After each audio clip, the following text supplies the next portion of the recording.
Hello guys, welcome back to the channel concept of laws. तो आज की इस वीडियो में हम कॉन्ट्रैक्ट ऑफ प्लेज कवर करने वाले हैं। ये काफ़ी छोटा सा टॉपिक है, इसमें काफ़ी लिमिटेड सेक्शंस दिए हुए हैं जो कि एजेंसी से पहले आता है। टॉपिक को स्टार्ट करने से पहले चैनल को सब्सक्राइब कर दीजिए, वीडियो को लाइक कर दीजिए। So guys, let's start the video. ये स्पेशल कॉन्ट्रैक्ट्स का काफ़ी इम्पॉर्टेंट पार्ट है, कॉन्ट्रैक्ट ऑफ प्लेज। प्लेज का मीनिंग होता है किसी भी मूवेबल प्रॉपर्टी को गिरवी रखना और उसके बदले में लोन लेना। जब किसी इमूवेबल प्रॉपर्टी को गिरवी रखा जाता है तब मॉर्गेज बनता है। When it comes to movable property then contract of pledge बनता है। तो जो पर्सन अपनी मूवेबल प्रॉपर्टी को गिरवी रखता है उसे कहते हैं प्लेजर या फिर पाउनर। प्लेजर या पाउनर अपनी प्रॉपर्टी को, अपने गुड्स को प्लेज करता है पाउनी के पास, और पाउनी का दूसरा नाम क्या है? प्लेजी। तो पाउनर पाउनी के पास अपने गुड्स प्लेज करेगा और बदले में उससे क्या लेगा? लोन लेगा।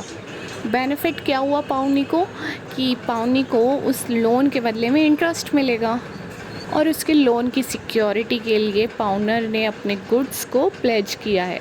अब यहाँ पर आपको एक सिमिलैरिटी मिलेगी कि बेलमेंट के कॉन्ट्रैक्ट में भी तो जो गुड्स हैं, मूवेबल गुड्स हैं, उनका पोजीशन ट्रांसफ़र हो रहा था, और प्लेज में भी मूवेबल प्रॉपर्टी का पोजीशन ट्रांसफ़र हो रहा है from pawnor to the pawnee. Pledge bailment का ही एक टाइप है। Pledge is a type of bailment. दोनों में गुड्स का जो पोजीशन है वो ट्रांसफ़र हो रहा है, लेकिन डिफरेंस क्या है दोनों में कि जो बेलमेंट का कॉन्ट्रैक्ट होता है उसमें लोन नहीं मिलता है, और प्लेज का जो कॉन्ट्रैक्ट होता है उसमें रिटर्न में क्या मिल रहा है? लोन मिल रहा है, जैसे गोल्ड लोन होता है। Bailment of goods as security for payment of डेब्ट। और यहाँ पर क्या है प्लेज में कि किसी कॉन्ट्रैक्ट के प्रॉमिस का परफॉर्मेंस अगर किया जा रहा है तो वो कॉन्ट्रैक्ट ऑफ प्लेज है। तो इससे ये तो क्लियर हो गया है कि बेलमेंट एक वाइडर कॉन्सेप्ट है और प्लेज एक नैरो कॉन्सेप्ट है। गुड्स जो प्लेज किए हैं ना वो हमेशा मूवेबल प्रॉपर्टी पर होते हैं प्लेज के कॉन्ट्रैक्ट में।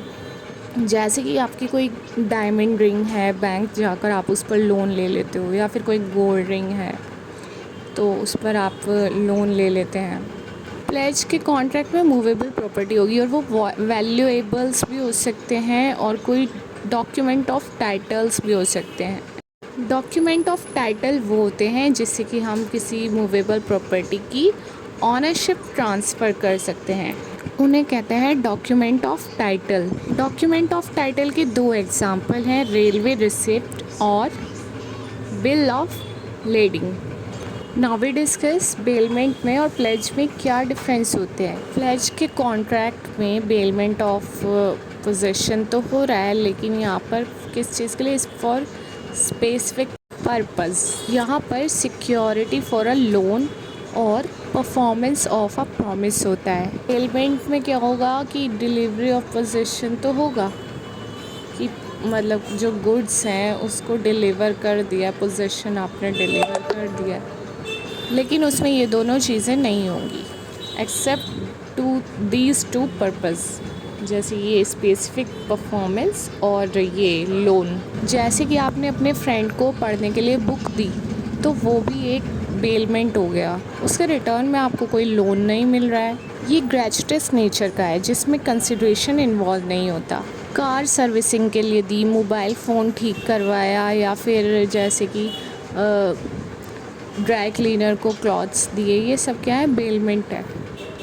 अब जो कॉन्ट्रैक्ट ऑफ प्लेज होते हैं उसमें पाउनी को ये राइट है कि to sell the goods pledge. Pawnee जो है वो गुड्स को सेल कर सकता है अगर उसको पेमेंट, उसको रिटर्न में नहीं मिलेगा।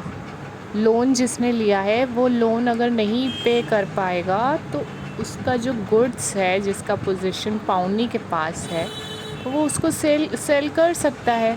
ऐसा क्यों करेगा? जब अगर पाउनर जो है वो उसके लोन की रीपेमेंट नहीं करेगा तब। तो ये एक बहुत बड़ा डिफरेंस है प्लेज का और बेलमेंट का। बेलमेंट में बेली गुड्स को सेल नहीं कर सकता, सेल नहीं कर सकता।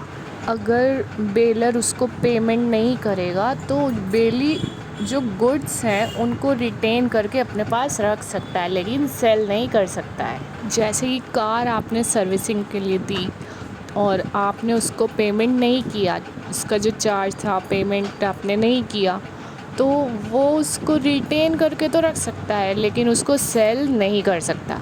नेक्स्ट हम देखते हैं, जैसे बेलमेंट का कॉन्ट्रैक्ट होता है, उसमें अगर बेली को बेलर ने ये परमिशन दी हुई है कि वो गुड्स को यूज़ कर सकता है, तो वो यूज़ करेगा गुड्स को।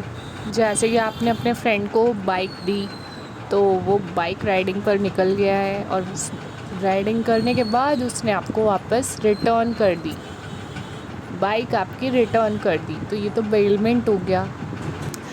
लेकिन अगर यही बाइक आपने बैंक में लोन के लिए दी है कि इस पर आपने लोन लिया है, तो कोई भी जैसे बैंक मैनेजर है या फिर उसका कोई भी एम्प्लॉय बैंक का या फिर कोई भी जो पर्सन है, वो उसका यूज़ नहीं कर सकता है फॉर हिज पर्सनल यूज़। तो बेलमेंट में बेली जो है वो गुड्स को यूज़ कर सकता है, लेकिन प्लेज में पाउनी जो है वो गुड्स को यूज़ नहीं कर सकता। Pledge is a type of bailment. So guys, इसमें जो डिफरेंसेस थे वो हमने कवर कर लिए हैं। तो इस वीडियो का इसी के साथ एंड होता है। नेक्स्ट वीडियो में हम कुछ न्यू टॉपिक्स, मतलब कि पाउनर की जो ड्यूटीज़ है, पाउनी की जो ड्यूटीज़ हैं, उस सबको हम डिस्कस करेंगे। सो गाइस, देखते रहिएगा concept of laws. Bell icon को हिट कर दीजिए जिससे कि आपको नेक्स्ट वीडियो का पता चल जाए, and subscribe my channel and like the videos. So guys, मिलते हैं नेक्स्ट वीडियो में, तब तक के लिए बाय बाय, टेक केयर।